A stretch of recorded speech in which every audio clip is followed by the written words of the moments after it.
and people are talking, and he respects people's opinion. So Ejo. Mo say ma sọ̀rọ̀ no. I mean, me mo ma sọ̀rọ̀. And for the very first time, I'm going to be Moma Lati sọ̀rọ̀. And this thing is this, enabler need Mr. Lati. Okay, like let me tell you something. Yomi wa about everybody in Bibaini, and then if you look at Mr. Lati's ibi tó ti ń bọ̀, Mr. Lati ti ṣe Facebook fracas, wọ́n ti mọ bí gbogbo kìíní ṣe road. Ṣé Yomi ló máa wá sọ nǹkan tẹ́ máa ṣe fún yín? And that's why I'm saying. Ṣe fracas, wọ́n ti repent. I'm trying to say that mo bí gbogbo ọ̀rọ̀ kìíní ṣe máa ń roll. Ṣé nǹkan mo sọ yẹn yín? So now look at it this way. Yomi Bawa, because you were commending Lady Comfy. You said, oh, Lady Comfy, I appreciate what you did. I appreciate what you did. Okay, your reason being that because Lady Comfy said, me okay, I'm way older than him, and I really don't. But when Lady Comfy said, Lati was saying, Baba did not mention anybody's name. And Lady Comfy said, you've come so far in this justice now. He's been here. What he was grounded, today. So that's why I find it very, very you know, I'm amazed. Okay, sure, he will be listening to what Yomi will come and tell us here. And you want so, and I know you, but me, oh man, that come and play. I want to share. Saying when Lady Comfy was playing Baba's Olori Ebi stop. Till Latin so pe nǹkan tó ti ṣẹlẹ̀ ńsìn. Ṣé kíní kan mọ́ Yomi ni mo dìbò fún. Owó tá ti dá. Look at those statements. Was statement coming out from his mouth. He himself. Owó tá ti dá. Rí nǹkan tó fowó ṣe. Ṣé kíní kan Yomi ló gbé kíní dá. So over very annoying. So that's why I'm saying that he's an enabler. Because tẹ́ bá ti gbà mọ́ lẹ́nu, okay, we will come to the platform. See, ní jẹ́ ká sọ̀rọ̀. Mama gag wa. Emani don't talk. Egbomi ni don't talk. Egbomi ni don't talk. Don't talk. Ade ma ṣe nǹkan tí ò dá. No, but it's true. Ní sọ pé ká má sọ náà. Tójú bá ń ṣe pé èèyàn máa yọ. Ẹ̀yin lè máa bú because it's your brother. Ẹ lè máa bú because it's your brother. But àwa èmi ò dẹ̀ bú. We're only telling him what he's doing that is wrong. Lórí platform yẹn bẹ̀, the day they were dragging you, they dragged and ọ̀rá ń tàyàn, ọ̀rá ń jáyàn jẹ. Uma to kill the Comfy mole lánàá. Illiterate Deuteronomy. Ìyẹn don't jebo. And exactly what Lati will now do. Àwa gbójú sẹ́gbẹ̀ kojú ẹ máa kúrò nbikini. Àwa rẹ́rìn. Mo bo ko dana, àwa dìde a lọ mutí, a dìde a lọ mumi, a dìde mo fẹ́ lọ gbọ́ mo school. Ó máa ṣe gbogbo ẹ̀yin máa ní ká máa sọ̀rọ̀. No. Èmi má tiẹ̀ sọ̀rọ̀ no. Ẹ má bínú ẹjọ́. But I won't talk. I'm going to talk because I've never. Wa bi fún yín má wo le bẹ̀rẹ̀. Ó bẹ̀rẹ̀ sí máa mú Lady Comfy. Ó dẹ̀ shred Lady Comfy to pieces lánàá. Wọ́n sọ̀rọ̀ so I was so annoyed. Ẹ wo Lady JK International yẹn. Èmi ò kúkú mọ lady yẹn náà bọ̀. Àwọn náà lọ sọ pé she's a giver ọjọ́ tọrọ òun àti gbọ́ kíni yẹn ṣe pé tẹ́ bá rí bó ṣe ń sọ sí lady yẹn lánàá. It's not right now. Tí yóò bá ń ṣe nǹkan tí ó dá, let's tell him what he's doing is wrong. A máa pọ́tí ilé kí máa fọwọ́ ra lórí. Nonsense ẹgbẹ́ ṣùgbọ́n ní ó ṣẹ̀ṣẹ̀ ṣe 50 àtàlà àwọn ẹgbẹ́ ń bí báyìí. Wọ́n dẹ̀ dìde wọ́n máa sọ̀rọ̀ tó máa ń pè lórí ẹbí àwọn tó jó lórí ẹbí wọn tó máa ń pè lórí ẹbí àwọn tó jó lórí ẹbí wọn mọ̀ wọ́n. I'm not one of them. Tell you about yes you probably have tried but then tó bá ti ṣe o dẹ̀ ti fi sókè kí o sì fi bàdíjẹ́ nìyẹn. Mo gbọ́ kíní yẹn lánàá so livid ó ní kí náà fowó ṣe Yomi ló lè gbé wa débẹ̀ kí kúkú palẹ̀ mọ́ kí máa lọ lémi. Who called you? Ilé ló bá bàrà tẹ́lẹ̀ bàrà ó ṣe lé ọlọ́ta ló pè é bí báyìí. Nonsense. A dẹ̀ máa ṣe nǹkan tí ò dáa. A máa wá pretend o ní fẹ́ ṣe bọ̀ wá fún àwọn èèyàn síbẹ̀ tó máa ṣe. Wọ́n wá mú ọ̀rọ̀ yẹn tó bá bẹ̀rẹ̀ sí ní sọ̀rọ̀ báyìí. Wọ́n kàn ń gbé Lady Comfy yẹn ṣe pé ọjọ́ tó ń kí Young Daddy mọ́lẹ̀ náà bó ṣe ń bú Young Daddy lórí platform ẹ̀ nìyẹn kò ní lè sọ̀rọ̀. Tó bá dò enabler ni gbogbo tó bá ó ti put a stop sọ̀rọ̀ Yomi ni Yomi àti mọ̀ nǹkan tó máa ṣe. Òun ló gbà láyè tó jẹ́ kó máa fẹ́ látó kó máa flapapa bó ṣe ń ṣe yẹn náà. That's just bullshit right there. I was saying, you need to come and say, whatever, we have brandy or whatever, te ba fe mu. Oh, yes, sir. Okay, don't go there. Don't go there. Because only enable it. Tí ó bá enable it. Ọjọ́ tó wọ́n náà ló sọ lọ́jọ́ yẹn. Mommy Rich Grace sì gbéra látòdì Ìbàdàn. Bùkẹ́ jẹ́ kórí ẹ̀fọ́ ẹ̀bù dáadáa gbogbo àwọn táwọn abílẹ̀ abúlé sáré. Ó wá jókòó sí Mommy Rich Grace. Ó wá jókòó sí kí ló ti ń kí Aláùsá. Ìwọ wá gbé bag. Ó gbé bag. Ó gbé water bottle. Ó gbé backpack sẹ́yìn. Ọjọ́ tó wá pè I can see on your brother Latif's face, your brother, your daddy, your brother's face. I could see on his face. Ẹ̀dẹ̀ wá ṣe bẹ́ẹ̀. Ó ní gbogbo wọn ti fẹ́ máa drag ẹ̀. Ẹ mọ̀ pé òjé ló gbé wa. Ó sá lọ ni now. Ó tún dé again. Ẹ tún wá ń gbé pọ̀ lẹ́yìn. Same thing you did during Karimo's case. They told you. Jẹ́ kí Karito máa lọ. Gbọ́. Ó gbọ́ 100,000. You daddy, ẹ má sọ pé kí ọmọ sọ̀rọ̀ mọ́. That's not nice o. Ẹ má gàgé yàn kó dá o. Because we all love you and we're all there. And nobody's going anywhere. If you like here, about nobody will all stay here. This is where we belong. It's our platform. Yeah, you sure you are. You are. Go point to one day, yeah. But don't watch one show you must win. And mama, Fiji, Buyer Bida, you there? Bunch of illiterates. Let them speak. I want to go to the toilet, please. Double door. Go on, so I'm coffee.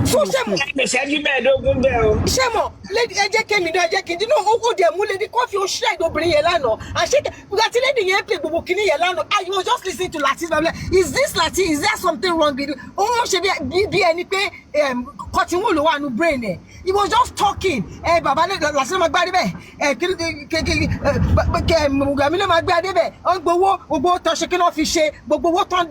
I want to say another thing. Anytime Tabati need the Wosi go fund me, I just feel that just within us, Kotabale Sheni Kashe, come at a Belosi public more. I'm a so no le mule, Jeki Borosimi. Ẹ̀rí nǹkan tó fowó ṣe wọ́n dìdí kí náà fowó yẹn ṣe ẹ̀rí gbogbo nǹkan tó ṣe kò ká ní kò ń ṣe Yomi tó wá ń fún yín ní àtọ́jọ́ tí Yomi ti dé kò lọ sí inquest yẹn rí he's never been there ó kàn máa lọ tó bá fẹ́ tàn láfún ẹ lówó tó bá fẹ́ yàgbẹ́ wá fún ẹ lówó according to Avengers tó bá fẹ́ ra condom wọ́n ṣì máa dáwọ́ condom fún ẹ nonsense ẹ jẹ́ kẹ́lòmíì sọ̀rọ̀. God bless you, ma. Thank you. Bra Lati. Coffee.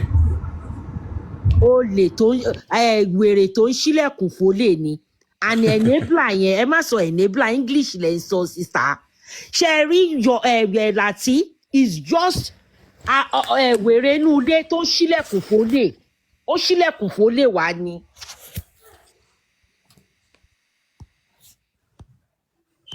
Mommy Comfy, are you there? Mommy Comfy. Mommy Comfy. Mommy Comfy, Mbolewa. He's probably busy. Okay, who else is going to speak?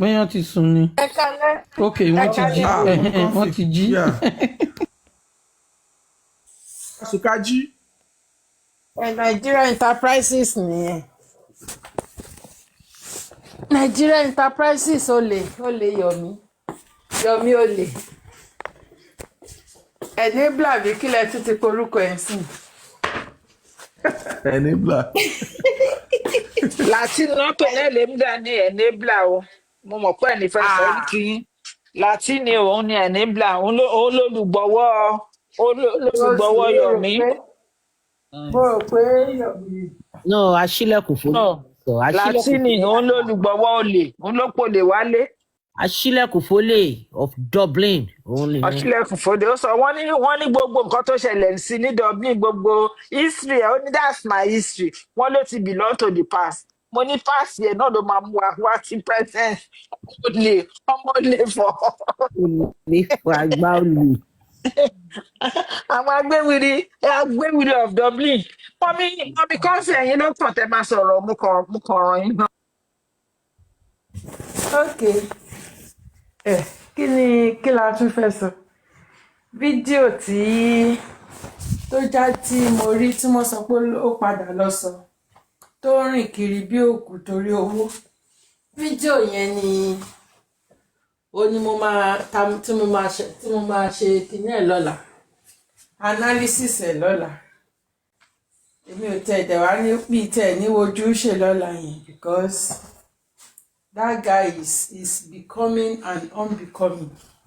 Today mi tẹ̀ ní ráyàn lọ́la yẹn because nǹkan tó rí ló kíní lọ́bẹ̀ tó fi wá rọwọ́ tó fi ní pé kí bàbá Mohbad kó má jáde fún life mọ́ kí bàbá Mohbad pé kó má gbà pé gift tán fún yẹn pé owó òkú ọmọ ẹ̀ ló ń gbà yẹn wípé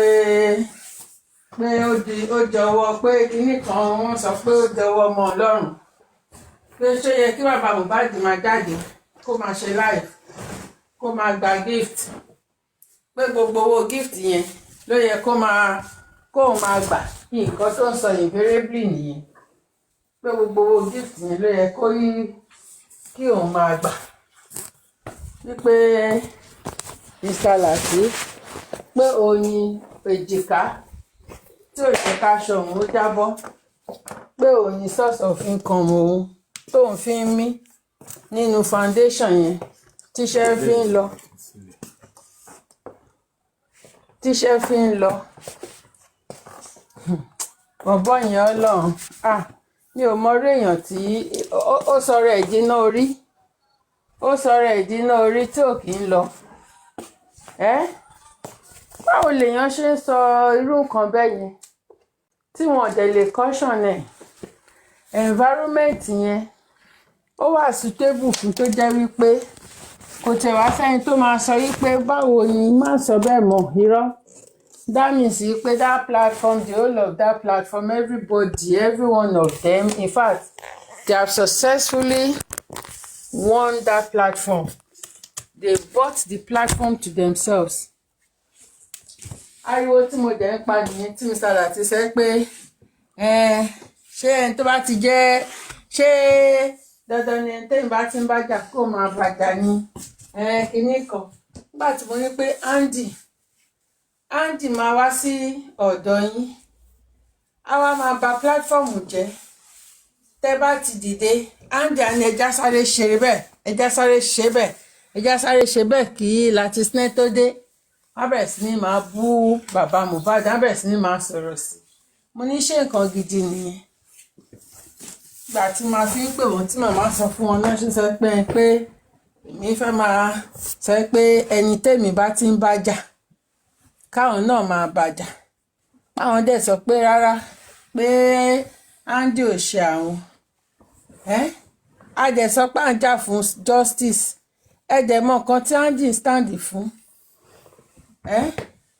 àrífá náà mo pè yín mo sọ fún yín pé ó lè lárífá eléyìí ò kì í ṣọ̀rọ̀ ẹ̀yìn tó bá wù yẹn rìkọ́ọ̀dù mi nǹkan tí mo ti ń sọ ní ìgboro ayé ni mo dẹ̀ pé mo sọ fún yín pé àrífá olè ní gbogbo ẹnu ni mo fi sọ kì í ṣe pé bóyá ọ̀rọ̀ ẹ̀yìn ẹ ṣọ́ra fún bọ̀bọ́ yẹn ó dẹ̀ ìjọ tí mo tẹ̀ pé wọ́n yẹn ìjọ yẹn bọ̀bọ́ yẹn kàn dé ló kàn dẹ̀ wá fabricate irọ́ kan ó dẹ̀ wá ju lámbà kan sílẹ̀ but thank God pé ní time tán máa ń correct èèyàn yẹn ni wọ́n dẹ̀ ní àwọn panelists wọ́n dẹ̀ sáré correct ẹ̀ wọ́n dẹ̀ sọ bọ̀ in fact ìjọ yẹn gan tó fi jábọ́ ńjọ yẹn ìtìjú ló bá jábọ́ because bó ṣe fẹ́ bẹ̀rẹ̀ lámbà yẹn làwọn panelist tán ti ya sáré gbàmọ́ lẹ́nu tán sọ pé no kò rí bẹ́ẹ̀ bó ṣe ríre kankan bẹ́yìn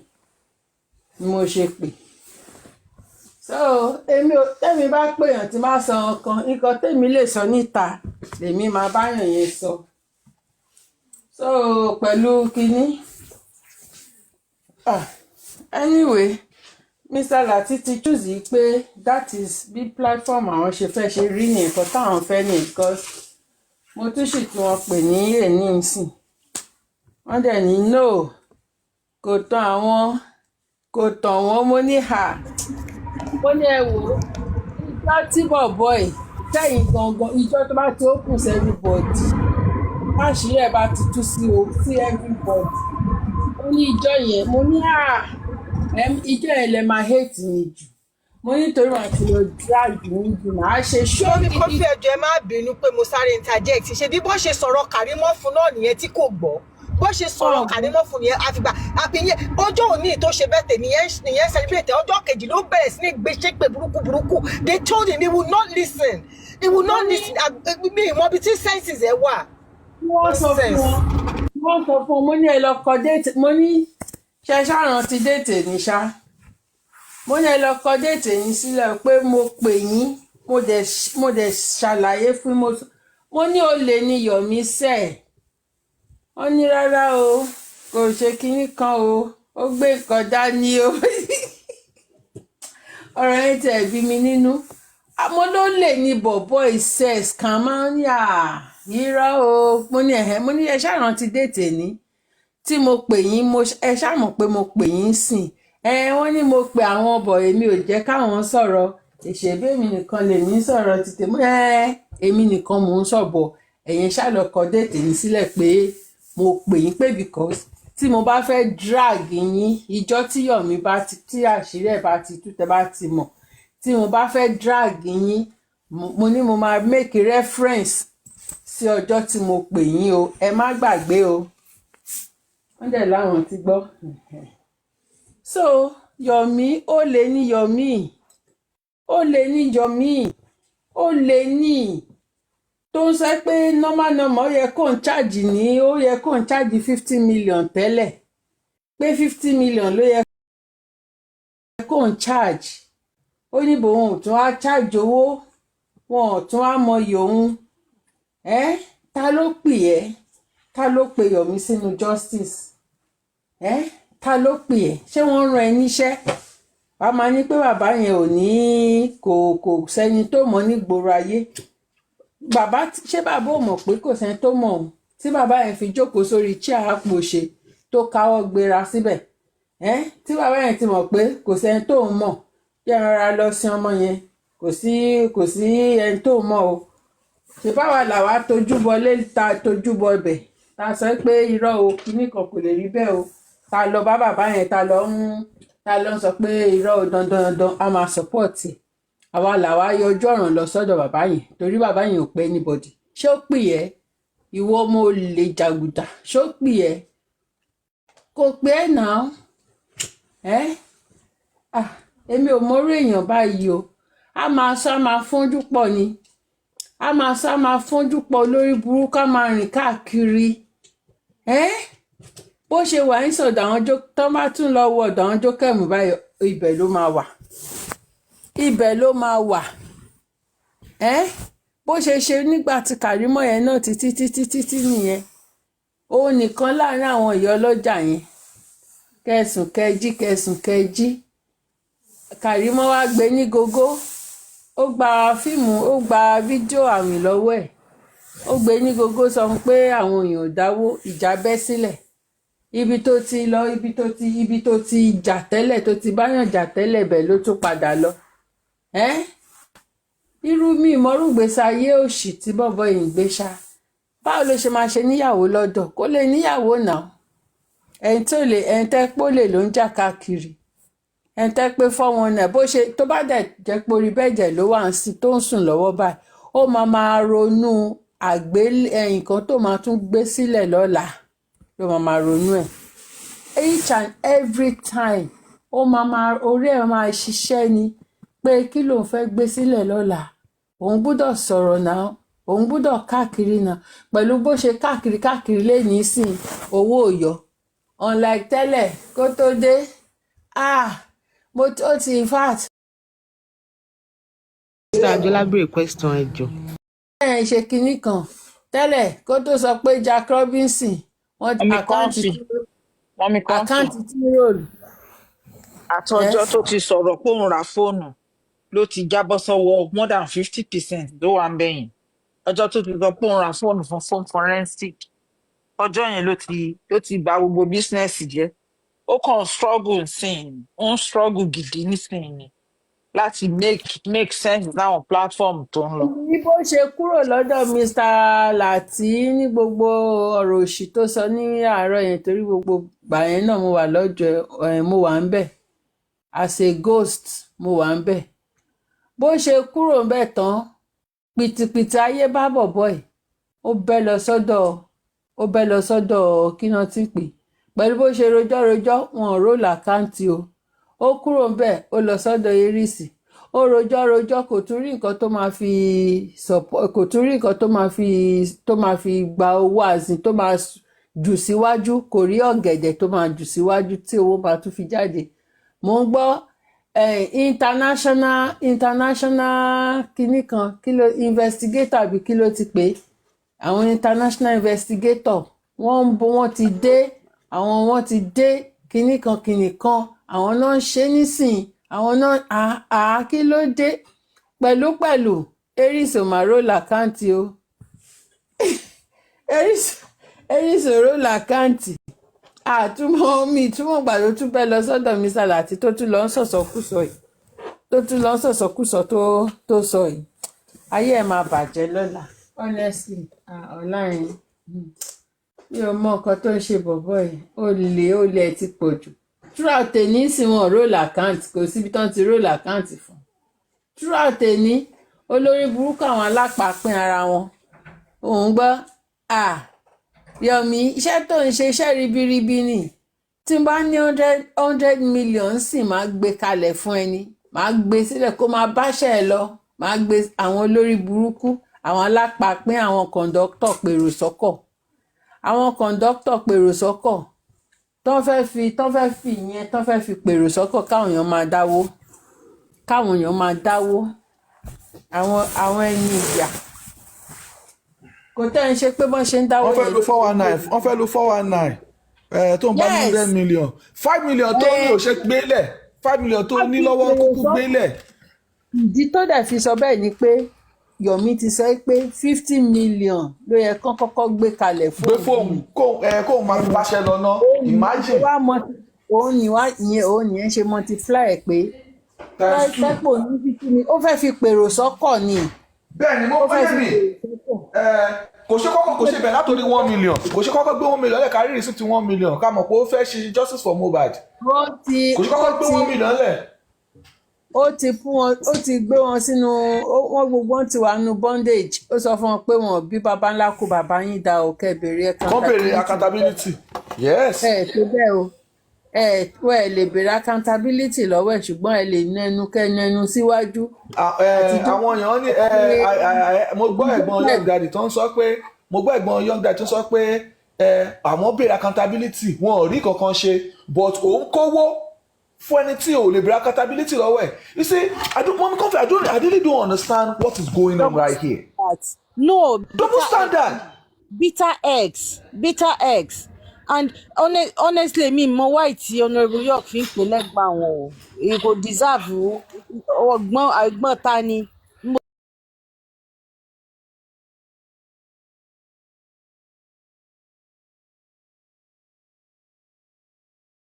Right. Who gave him the evidence? It's you, Cynthia. Fine. We'll come back to you. See, read this statement that you gave 4 months ago. Read this thing that you said in the court, which means you have lied on oath. That's a crime. you will be sentenced. That's the truth.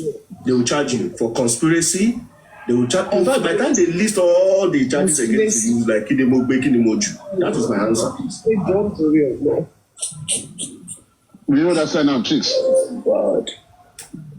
Trix, do you get the answer?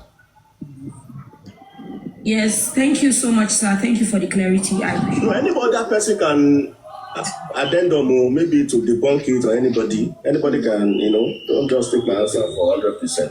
Madam, no, it's just the correct answer. I'm talking of justice. You are very right. No, let's forget the CCTV. Don't talk about the CCTV. Don't talk about it. Sorry. You are very right. Mohbad died on Monday. It's just the lady that said it is still talking analysis. It is not yet medically proven. Everything I've said is just an assumption. Yeah, just an assumption. Yes. Thank you. It's just an assumption. To answer Trix's question, you understand?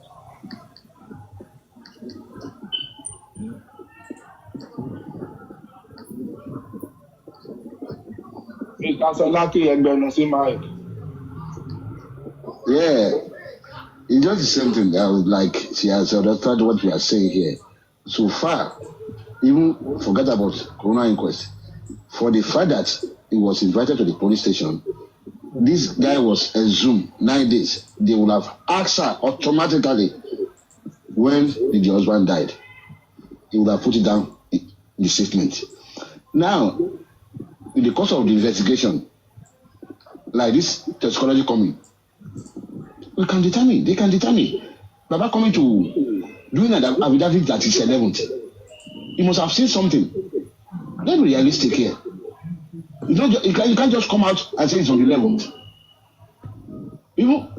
Swearing an oath that is on the 11th. So let's wait for the toxicology and autopsy. Is it this week or next week? Next week.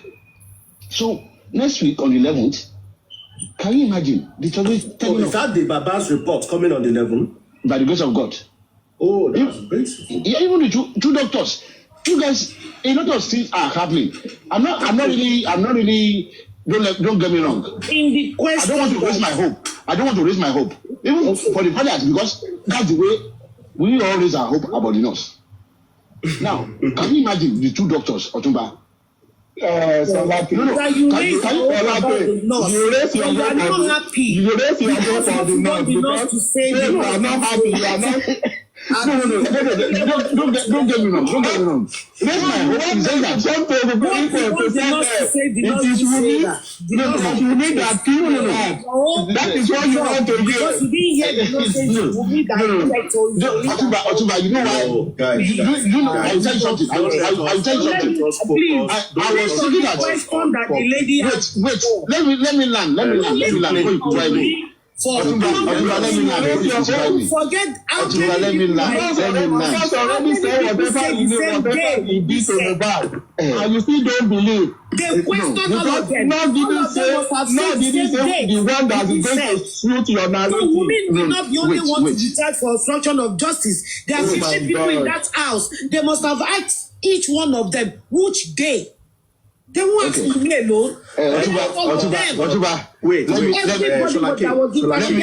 me say this. I heard something. Please, one by one. Otumba, I say I raise my hand. Wait. The rest of the people say. Apart from what Mama Mohbad and Baba Mohbad are saying. Please now. Otumba, let me tell you something. You raise your hope, but do not step out and say the truth. Your hope dropped. Thank you. Now, I said I raise my hope. Can you imagine? You guys didn't allow me to land. Like I'm raising my hope when the doctor come now. Can you imagine the doctor coming on next week Friday or something? And drop your and tell us that he tested Mohbad for 20 minutes. He checked everything. We were trying to revive him, and he was not brought in dead.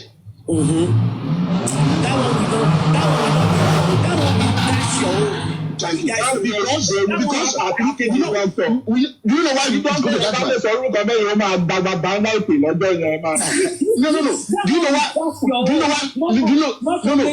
Do you know why? Do you know why he's going to that man? Let me land now. Do you know why he's going to that man? I will tell you the reason now. The reason is that psychology reports now say inconclusive. What will happen to you? That will die. You guys,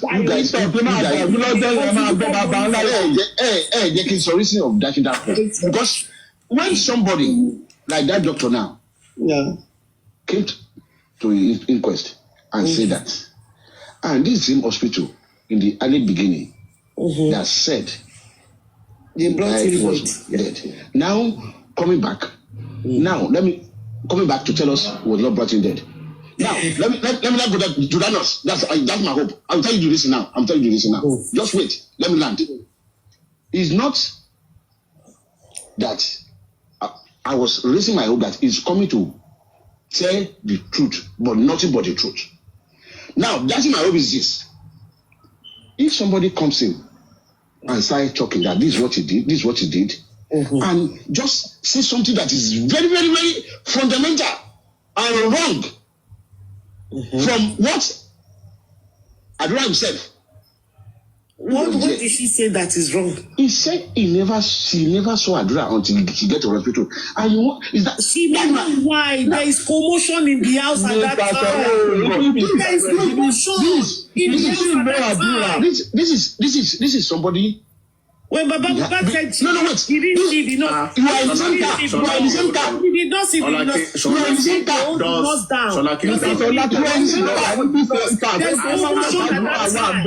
And you are seeing it for the first time. And you are in the same car. There is commotion at that time. There is fear. There is shock at that time. It's understandable. So, are you saying that the nurse will not recollect everyone in the car? All their faces. inside the car. Yeah. In the house, even Adura said he was there. Adura said he was there when he was giving the injection. Adura said he was in the car. He was in the car. And you are telling me you have seen that person for the first time. No. Sholake, this is what I will say. This is what I will say at that time. I'm sorry. That is why I said when somebody you expect somebody to tell the truth and he came to lie. Sholake, hold on. Changing all things. This is what I can say there. You know, the nurse who is coming to the house for the first time, yes, may not be able to recognize or pick the face of everybody in the room. Yes. But she can say, okay, how many are you in the room? She may be able to say, our meta, or our Mary. Or we are 4. But there's a pay road one room. Oh, our meta, Amy, Berinkan, we are 4 in the room. She can say that. But she may not be able to, you know, for the first time, I don't know, can pick a face for at once. Exactly. You know, these youngsters are always on drugs. They are always on drugs. Like I mean, say, if I've So not had engagement with you like 2 times or 3 times or 4 times, I won't pick your face. If I've not engaged you like 2, 3, 4 times, I won't pick it at the first instance. Yeah. So she may be able to say, "Why you buy no one only." Only man they pinpoint be your journey, because iṣẹ́ tó wá ṣe ló máa fẹ́ wá focus lé lórí. Èèyàn kan ló fẹ́ wá wò. You understand? But she should be able to say, "Ẹni mélòó lẹ wà ń bẹ̀? Àwa mẹ́ta ni o, àwa mẹ́rin ni o." She should be able to say that. Yeah, my Yegun. I wasn't in the inquest. I wasn't there. He's telling us the story of that day, not the story after that day. They're asking her what happened that day. That day. Yeah, counting the number of people. Like Agbato Shepawa Lagbole, she will know 3 people standing, 4 people standing. That one is easy for anybody to give him with commotion. Did you mention any name? No. Maybe they ask her another what happened the next day or day before. But they're asking her to tell us something that happened that day, that moment, to say the truth. That is the truth on that day. That truth may change the following day. Like, so this is Oyigbo. So she may not be lying. Adura that says she is there is not lying too. They are telling them, they are asking them what happened that day. Miss Jacqueline. Miss Jacqueline, I'm sorry. Please, Mr. Sholake Ejo, this is incredible. Mr. Sholake Ejo, Emma Binusa, Ejo can reply in because Miss Jacqueline. So, like I used to say it, and my stand is this. At the end of the day, at the end of the day, she's a stranger to come back. The only person to who anybody loyalty, that's the soul talk. Is Adura. Yes. Any suruma. The only person told anybody loyalty because Cosimo love Yahweh Momito. Like, and my own example has been this. No one in Ule near Join. See 1 year old back faint. Any surusa. See 1 year old back faint. Pomosh 1 year old Bula Berel Hospital to faint. Commotion máṣẹlẹ̀ nínú ilé ní ọjọ́ yẹn. Mo nílẹ̀ dísà láti parọ́ ẹni sùúrù. Mo nílẹ̀ dísà láti parọ́ for her to cover her track. For her to cover anything. Ṣé ẹ understand? Only decided that's her decision. But Adura ẹ̀jẹ̀ oyún ẹ̀. Mo nílẹ̀ dísà láàárọ̀ náà wípé mo fẹ́ marry ẹlòmíì kó ṣe elaborate wedding ó jẹ lọ. Ìwọ lẹ́gbọ́n mi ẹ̀gbọ́n ẹ̀ kan ṣoṣo nìyẹn. Kò sí mi fún ẹ. Kò lè gbapá kò lè gbẹ́sẹ̀. Kò lẹ́gbọ́n mi àbí o kò lè ní peace òun fúnra ò lè ní peace of mind. Láyé. Gbogbo táwọn tọwọ́ bọ àdúrà lẹ́nu. Like I was on a platform. Wọ́n wá tọwọ́ bọ wọ́n bẹ àdúrà. I said ẹ̀yin lẹ jẹ́ kí bọ̀bọ̀ yìí máa sá. Ẹ̀yin lẹ jẹ́ kó máa ẹ̀yin lẹ jẹ́ kẹ́ máa kò lè ní peace of mind tó bá jẹ́ kó mọ nǹkan kan tí kò sọ kò lè rest títí láyé. Dáàbì kí ló ṣẹlẹ̀ nínú ilé yẹn? Tó bá mọ ẹni tí. Ìyá tó dẹ̀ ń jẹun mi, ìyá tó ń jẹun mi ni wípé covering of track tó bá ń cover nǹkankan wọ́n á máa fi nǹkan bò kan ọ̀rẹ́ ò ní lọ straight But tó bá dúró lórí pé This is another thing that I've never seen anybody ask about. Any suru, I've never seen anybody ask this question. That's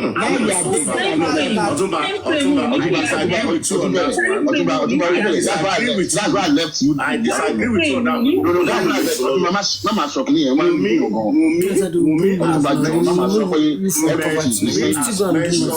no, so many things. More than three circumstances. Three other things to some circumstances. Mr. Osuma,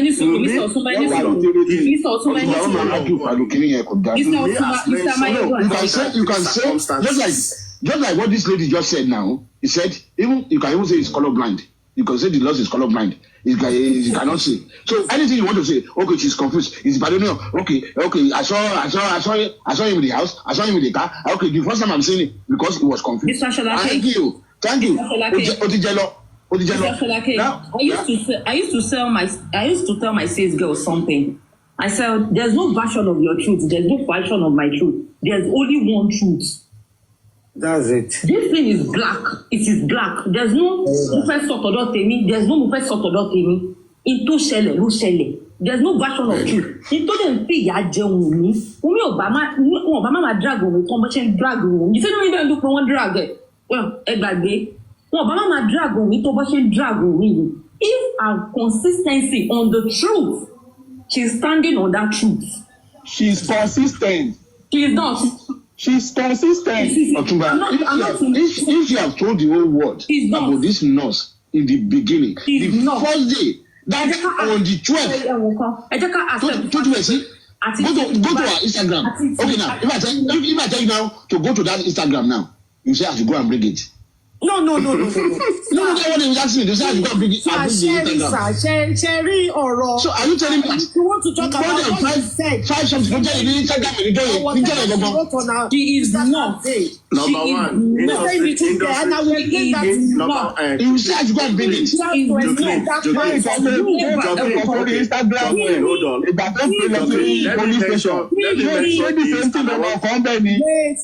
Let me on her Instagram page on that day, she's still saying the truth. Miss Joclyn. Let me ask you two things so you can answer. Number one. Mi ò dẹ́ ṣe tí Mohbad tí nǹkan tó ṣẹlẹ̀ níjọ́ yẹn ni mo wà. Ṣé ẹ understand? Ṣé ẹ understand? Ìjọ tí justice bá jáde kọ́ máa ní nǹkan báyìí ló ṣẹlẹ̀. Ìjọ yẹn mo máa lọ́gà. Gbogbo àwọn platform tí mo follow torí justice yìí. Any sùúrù mà. You never come up to talk about it. I just saw him. Tí òkú tó ti kú tí ò lè gbẹ́sẹ̀ tí ò dẹ̀ lè sọ̀rọ̀ fúnra ẹ̀. Ká ní Mohbad wà láàrin wa báyìí. Pípé bí ẹ pé kọ́kọ́ jí tó wà láàrin wa báyìí. Àwa tá à ń ṣe sọ̀rọ̀ lórí kéèsì tá à ń fọ́lò bàbá yìí tá à ń fọ́lò ìyá ẹ̀ tá à ń fọ́lò òun tá à ń fọ́lò òun tí ò lẹ́nu láti lè sọ̀rọ̀ ó máa fọwọ́ ra wá lórí pé ẹ̀yin pípù yìí mo dúpẹ́ lọ́wọ́ yín so ẹ jẹ́ ká sọ òótọ́ ọ̀rọ̀ fúnra wa covering of track ẹ máa gbọ́ covering of track does not mean you are not telling the truth it means you are adding some things to favour you. Okay, let me now. Wunmi has not been consistent with our truth. Into the figure, she might be telling the truth now, but from the start, imagine from the start, and we explain the truth. How people got what she said or what she wrote mixed up with what happened. If you give me time. Okay. Number one, I will start from not legal perspective of this case, and then go into the legal part of it. Number one, people are saying they are powerful people. That is not legal part of Nkotu Yekin. So people are behind Wunmi, powerful people, this and that. Nobody have ever asked a question, who is Mohbad? The powerful people said, come for. Before his death, is nobody. He becomes somebody and rich after his death. So which powerful people will come for him? To talk about the child that they have together, that's another not a legal part I want to touch. If the person they are mentioning is the father, who is Mohbad to stop when the king is looking or whoever is looking for a son? Let me finish. Who will pick Mohbad over the person they are talking about? That have the power to send Wumi to have a child, because all his children were born here. The other second wife had her own child in England. The other 3 girls were born in America. I witnessed all. So who is Mohbad then? Who is after? Who is he before his death? I'm very sorry. He's nobody. He becomes somebody after his death. That's one thing. So no powerful people anyway. Now let's say, going to the kind of relationship they have a very, very toxic marriage. They shouldn't be together in the first place. They shouldn't be together. The parents witness all this nonsense between them, fighting today, calling the father, the one leaving the house, go and sleep somewhere, one taking knife, and you let them be together. You still follow Mohbad to go and pay dowry somewhere. That's a dangerous relationship in the first place. Very dangerous one. Do you realize the thing you are talking about doesn't have a big child? Let me just finish. Mohbad is dangerous to Wumi. Wumi is dangerous to Mohbad. Yeah, they're very Sholake, you know that tí kábíyèsí bá fẹ́ gbà ìyàwó ẹ̀. O tiẹ̀ nídìí láti gbàyàwó ẹ̀ gbàgbé. Wà á kàn pariwo lásán. Wùmí ò lè bímọ yẹn sí Nàìjíríà. Kò sí nǹkan tó máa ṣe kó máa gbàyàwó ẹ̀ àgbàgbé lójú ẹ̀. gbogbo orúkọ tó kábíyèsí mi lọ. Ẹ jẹ́ kí n finish. Tábà lọ sí ọ̀lẹ́ nǹkan tí ó ṣẹlẹ̀. What happened that day? There is a lot of negligence. A lot on Mohbad's part, highly on Wumi's part. And for me, in this run, and for Wumi, I can't lie to you, but I will pick a fault out. I will pick a fault out. It's okay for you to like people. Number one, they said, oh, you are looking at your husband, crying, in pain. You didn't take him to the hospital. No law will take Wumi for not taking Mohbad to hospital. Because he's a grown-ass adult. He's a grown-ass adult. He's not a minor. He has the right to refuse care. Even here. You refuse care, you go home from the hospital. Don't touch me, doctor will not touch you. I don't want your treatment, I'm going home, you are going home. I don't want, let them call the ambulance here. If you say you are not going to the hospital, they can't force you to. Once you are an adult and you are mentally okay. So no law can take me that, oh, you didn't take, we can say, okay, let's say, Yoruba law, let's say marriage law, our people law. Exactly. Ọmọlúàbí law. That's it. You are right on that part. But some people are condemning her because of that. We forget that Mohbad is not afraid of hospital. That's what made Wunmi have child in Alagbo house, Aba place. I beg, sorry to interrupt. That part is not appreciated. That is what she said. There's no Wait. That is not substantiated anywhere by the back. But the family, so we don't take that. Sorry. Wait, please. Let's say she said that, let's say none of us are there. Let's say Mohbad is not alive to defend or debunk what he said. But all the family members agree that Wunmi have the baby at Alagbo house. And that would not... Hold on. That's what I'm just using that as an example. So say assume. Use the word allegedly. That would make sense. Allegedly. Who is alleging what? I'm not alleging anything to anybody. I said Wunmi said. But you are alleging something that could not be true. It's not true to say that you had a baby because Mohbad. You are assaulting Let's assume What do you mean by allegedly? Now let's assume this is bad. So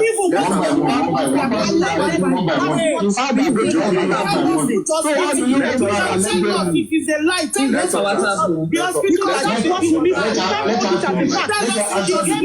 hospital does not mean Mohbad didn't die, because we don't know that for fact. We don't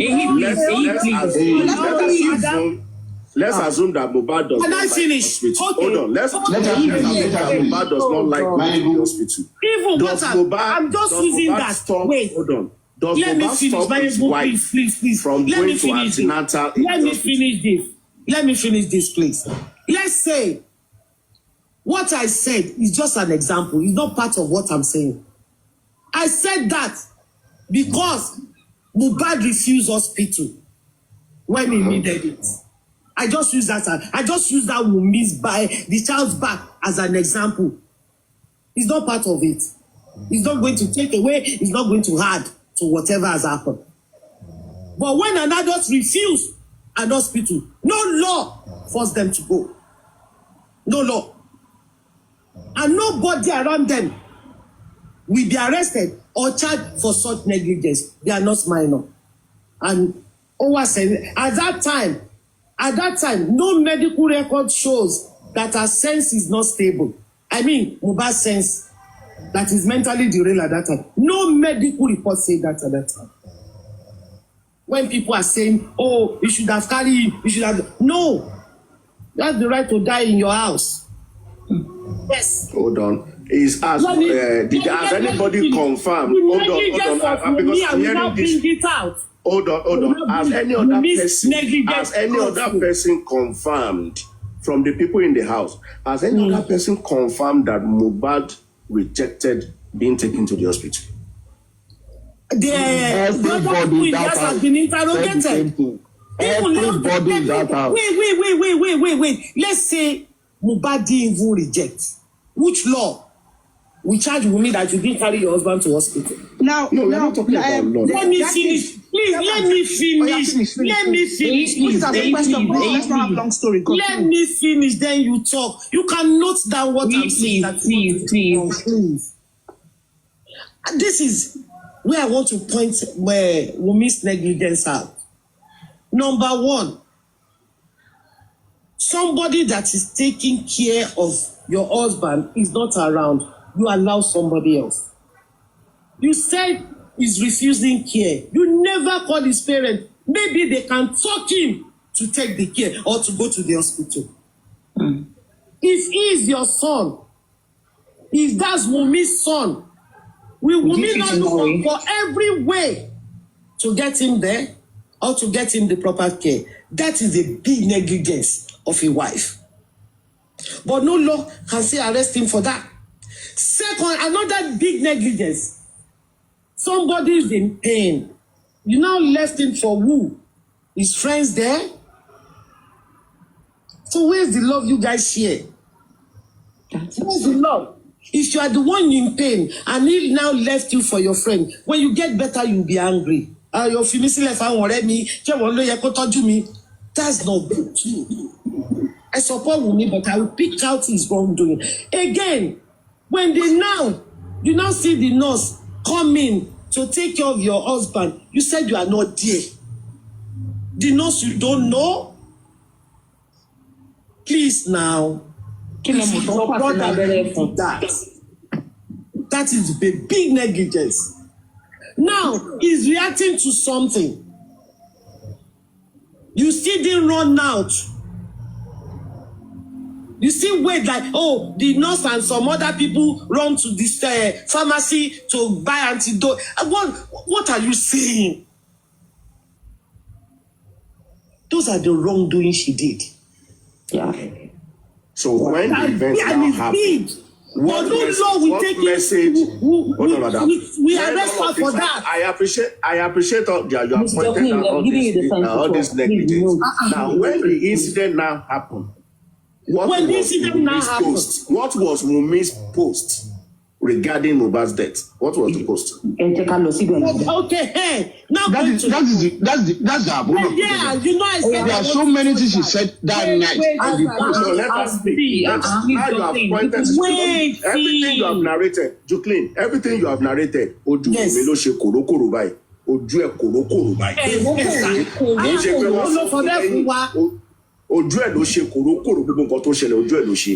Now you now want to announce her husband's death, or you want to post what was her first communication, public communication. Okay, this is More than 5. Okay, this is what is it. As we Yoruba, I will not say Yoruba, generally women, when anything happens, we try to look for fault, especially when we know something is happening somewhere. Still defending. Wait, let me finish, please. Let me finish. Wait, let me finish.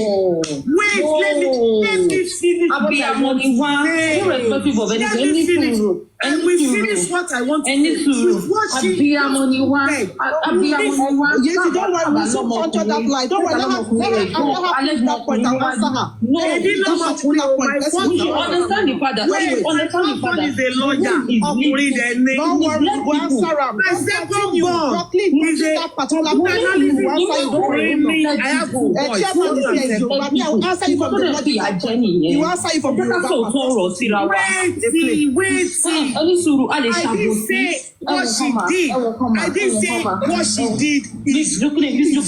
What I'm telling you. I'm not even sure if that. I'm telling you what I feel happened there.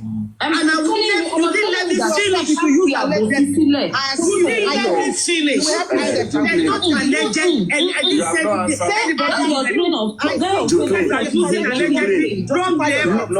We are not allowing her to talk.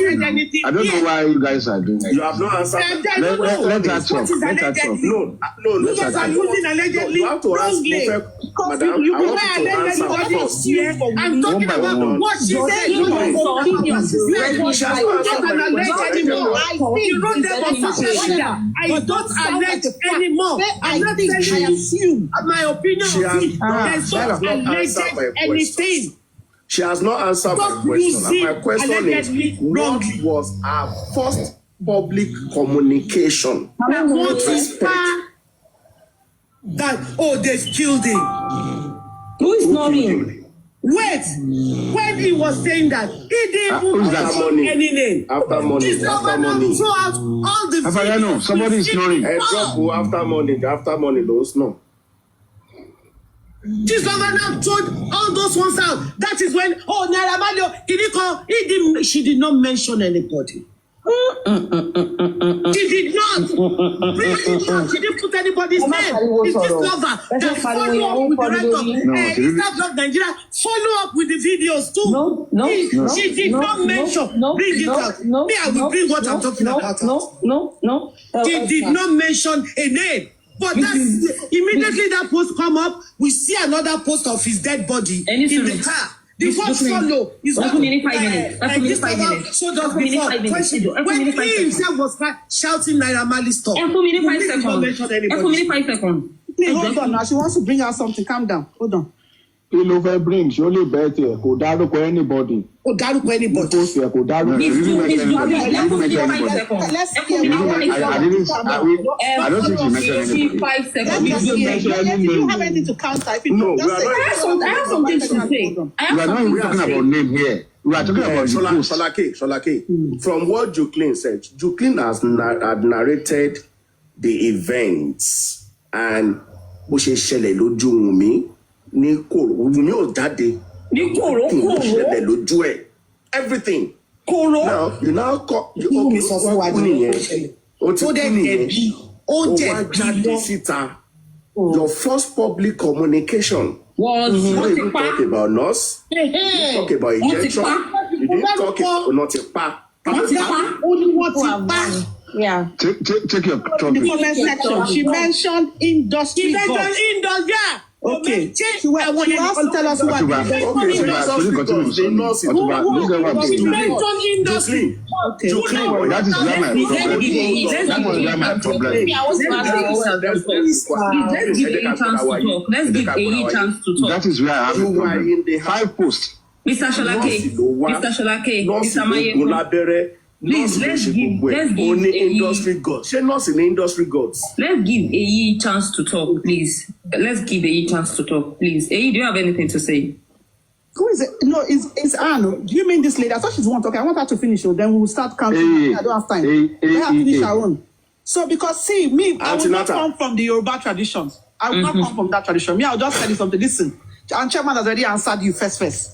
The fact that she said industry god, she wrote, not, was it 5 or 8 posts she was right? I don't, if I go and check my Instagram, I'll go and if I check it out on my phone, I'll be it out continuously. It was giving a detailed account of, oh, they have killed him. This is what he wanted to do to me. He did this. No, they don't marry this person. They don't marry, but he married me. That was a very coherent, in my right mind, I am feeling pain. I'm writing the story of my life, which is fine. You can justify it with Yoruba tradition. You don't even justify your tradition. You can just say, there's no tradition about what as a boyfriend. Hold on, what you wrote, there's no tradition about. I'm just saying that. Because I like 10 seconds and nobody interrupted you. I didn't mention Yoruba word. So leave that. I'm just saying, even that is fine. Even if you want to say that's okay, no problem. Now, even as a lover, it's fine. You can justify all that. But the very simple point, which Chairman already brought out, is very simple. Number one, you knew the 2-3 chain of events that led to Mohbad dying. The nurse that you were aware. You were aware. Okay? Number one. You were aware. You knew. Let's start with the narrative. Their first narrative, all of them, Wunmi, Adura, and the rest of them, Prime Boy fought Mohbad. You knew all of that. She never mentioned Prime Boy for once. Okay? Just let me finish because I'll give you my points. Because I'm ready this night. She never mentioned Prime Boy for once. Ready this night. No, sir, because it's good to tell her the truth now. She didn't mention Thank you. She not mention Prime Boy. She not even state. So we went to a show that his friend, his wicked friend, Prime Boy, see what he did. Nothing like that. Nada. Nil, zero. Nothing like that was mentioned. Leave that side. She didn't mention that, okay, spending was the one that called the nurse to the house. That was not mentioned. Leave it aside. Okay.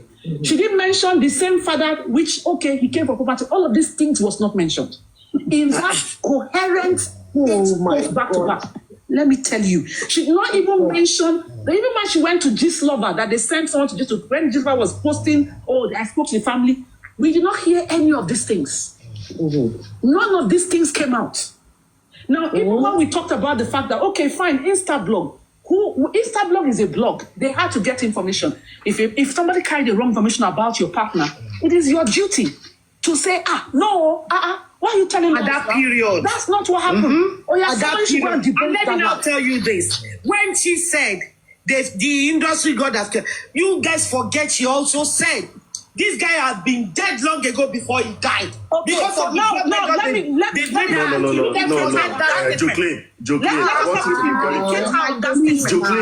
Jocelyne, I want you to be very fair. I've listened to all the narration, and you were very clear. You were very clear.